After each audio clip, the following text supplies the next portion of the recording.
It's taken a minute for me to get used to seeing the weight build on my body and knowing that it's for a good reason, but also feeling that, wow, I've never seen myself look like this before. We're Beth and Jamarl. A few months ago, we bought an old van with big dreams of slow mornings, wild swims, and life on the road. But then, everything changed. We found out we were having a baby after 9 years of infertility. What started as a road trip quickly became something else, our way of getting ready. A chance to soak in this time together before everything shifts, leaving home as two and returning as a family. We're learning to move gently, to live simply, to make space for the new life that's coming. Join us as we slow down, breathe deep, and settle into the home stretch. This is our road to freedom.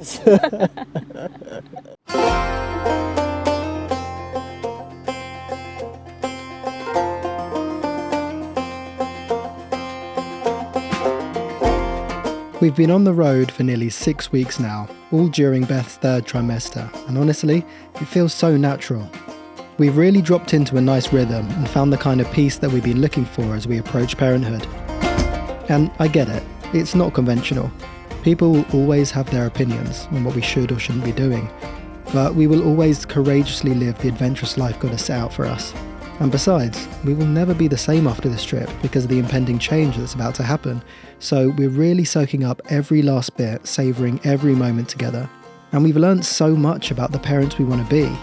It's really teaching us to be present, to spend less time on our phones, more time reading, chatting, getting outside, talking to the baby, and other things that really remind us of our humanity.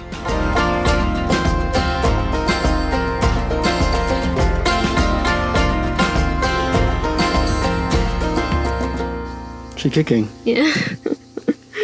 Good morning, my beautiful baby. Give us a kick. Bam. Good morning. We just wanted to bring you along with us today on just a normal slow day in the van. We've had many of these days so far where we're just like going with the flow and just taking it easy, which is kind of what a baby moon is all about, to be honest. Yeah, there have been some epic adventures and we've seen some amazing sights and stuff, but a lot of the in-between times have been us just chilling out in the van, discovering new park-ups and making our food outside and enjoying the sun. And I'm so excited to see how our life is going to change, because obviously it's going to evolve so much, and I'm just like ready to adapt and see what happens. So today we find ourselves still in northern Spain and we've found a park up that's kind of off the beaten track, and we're right by a river and we're also right by a pool, a natural pool where you can swim. And we're just surrounded by pine trees and sound of insects and birds and the river, and there's a mountain just behind the van and the views are just spectacular, and there's barely anyone here. And I mean, there's pretty much no one here. This is the vibe. This is exactly what we wanted. I kind of feel like the best van life spots you sort of have to work for. So the road that we went down to get here was so bumpy and rocky. It was a little bit sketchy, and like the actual park up spot wasn't where it said it was on the map. So we kind of just had to do a little bit of exploring, but we found it and the payoff is pretty great. Spectacular. So one practical thing we've learned about van life in Spain is that you kind of have to get up and out quite early because it gets quite hot during the day, especially kind of like 2-3 p.m. in the afternoon when the sun is blazing. It's quite hard to do anything strenuous or even anything at all. We've just been kind of chilling out. So we want to get up and out before lunch and go have a walk, go down to the river and see if we can do some swimming.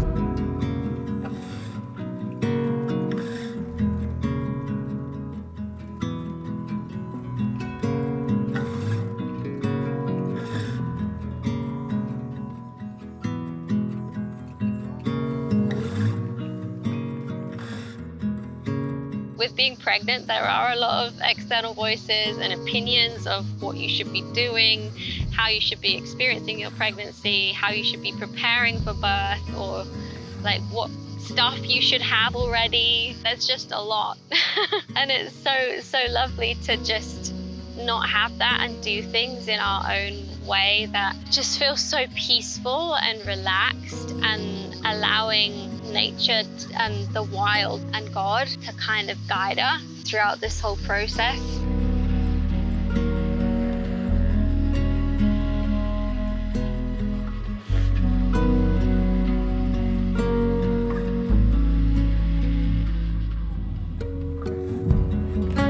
It's been so magical to spend this time kind of cocooning away together and almost being held by this big wide world that we have. It's like there's so much beauty out in the world, and to be able to see that in its raw form also reminds us of our own raw form, and it makes you want to kind of howl at the waves, and it makes you want to like scream at the mountain. The amount of open spaces we've been in and places where no one else is, and you just kind of want to run around and return to your childlike nature and just like be silly and scream and play. And it's just great to be able to cultivate that kind of connection together, and to know that we're bringing our daughter into that kind of connection.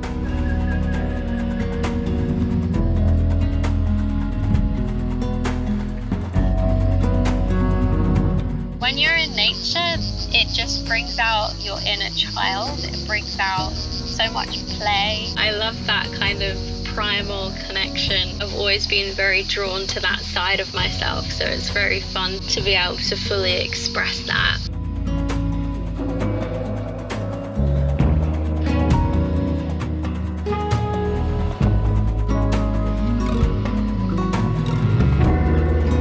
We've both been saying like, I really don't want to go back. Like, it feels like this is just our life now. The simplicity of it just brings so much peace and also so much clarity, I think. Like when you're out in the wilderness, when you don't have the Wi-Fi and the normal amenities and things, it really kind of brings all of the important things into focus.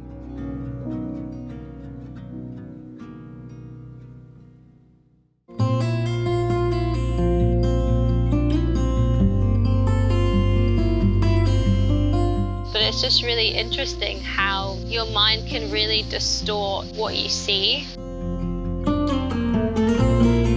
Even through looking at photos of myself pre-pregnancy and thinking, I remember when I saw that photograph for the first time after it was taken and thinking, oh, like I look a little bit chubby, or I don't like the way my arms look or my legs look. But now, in retrospect, looking back, I'm like, I was so slim. It's taken a minute for me to get used to seeing the weight build on my body and knowing that it's for a good reason, but also feeling that, wow, I've never seen myself look like this before.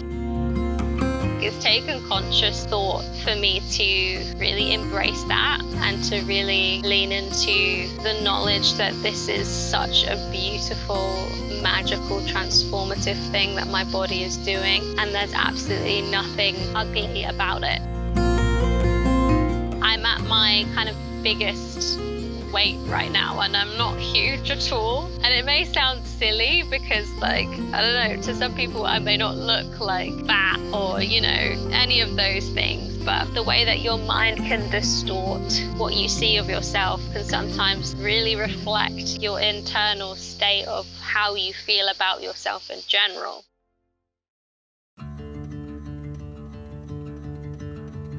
We got nowhere to be, just a slow dance with the summer heat. The world outside can't wait a few, 'cause right now we got nothing else to do. Oh, back at the van, and it is sweltering.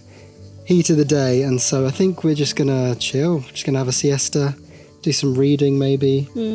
Maybe just chat, play some cards. Yeah. You know when you go for a nap and then sometimes you're worried that you're going to have a bad nap? I don't have that these days. If I think I'm going to have a nap, I'm like, cool, I'm going to have a nap, and I nap straight away. Like, third trimester pregnancy tired has hit me. The whole time I was like, I'm kind of tired. I don't really get it though. But now I get it. I'm like napping left, right and centre. Yeah, 33 weeks pregnant. Beth, ladies and gentlemen, Beth is 33 weeks pregnant. Yeah, is that like 8.5 months? Yeah, or something like that. I don't know. I don't know. You do the maths. I'm proud of you. You're doing so well. How are you finding, like, navigating these kind of rocky terrains and these walks and stuff now that you're carrying our daughter at 8 months pregnant? I mean, I'm actually doing all right. I think it's just the walks take longer, so we just have to factor in more extra time for the walks, because we're not going to get there in 15 minutes. We're probably going to get there in like half an hour. But yeah, I'm doing good. Just need a nap every now and then, like now. But when in Spain, Siesta! siesta, baby!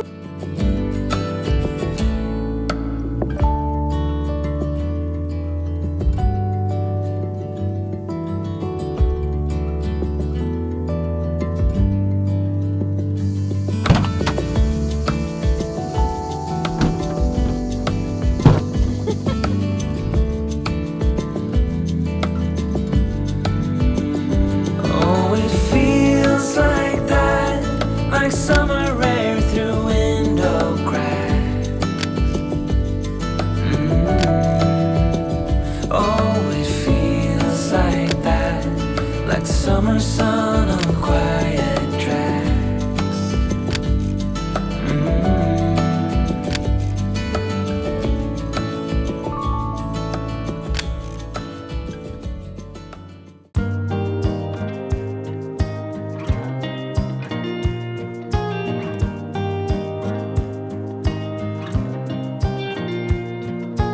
I think there's something about the quietness of nature that stills like the chaos in your mind, and it's quite confronting in a way and can be quite uncomfortable, but in the best sort of way. Being out here in nature and having that kind of chaos stilled, and like even having no Wi-Fi and having no access to like social media and things like that is quite like nice, because it's like I'm not seeing and comparing myself every day and things like that. I think it's healthy, and we've kind of gotten to this unhealthy state of looking at other people's lives or bodies and thinking, wow, like they've got this that I don't have, or you know, they're really ripped, or they're really, I don't know, all those kind of things. But there's something about like the wildness of nature and the kind of unjudgmentalness that it has for itself that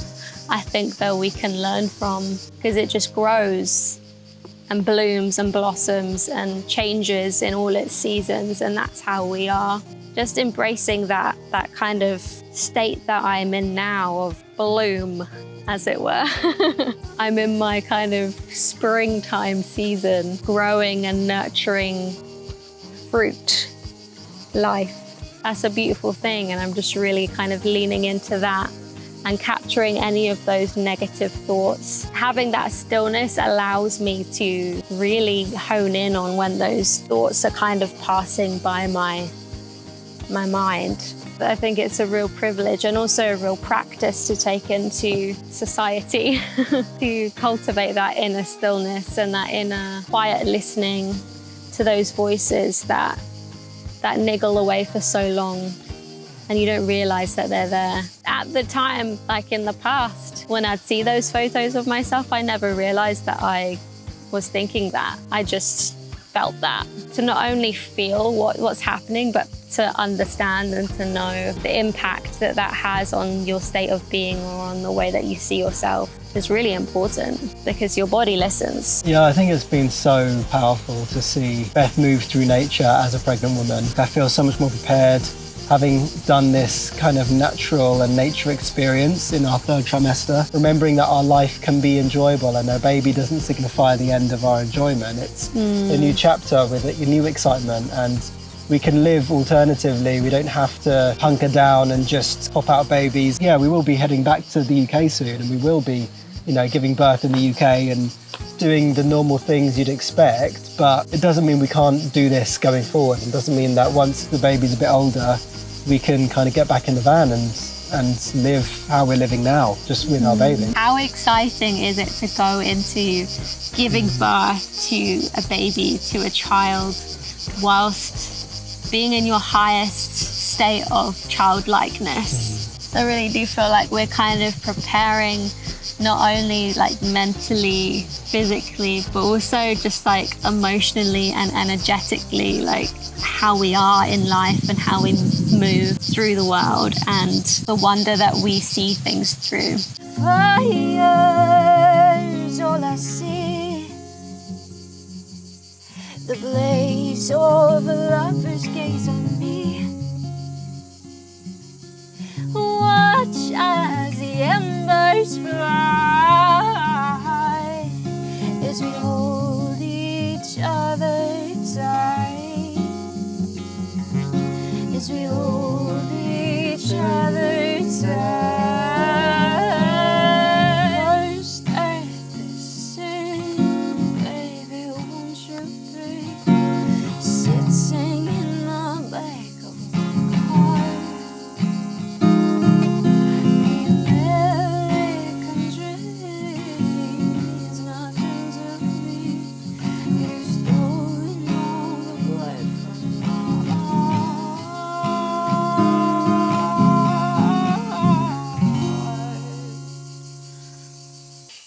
Playing songs in the van.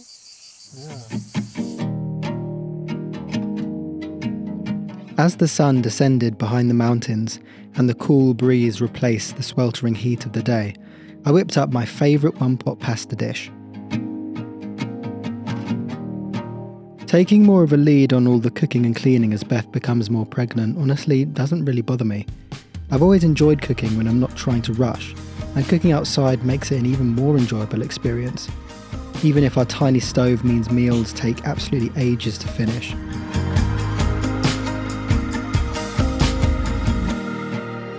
Problem is, this is one of the 3 staple meals I know, so I'm going to have to get way more imaginative going forward.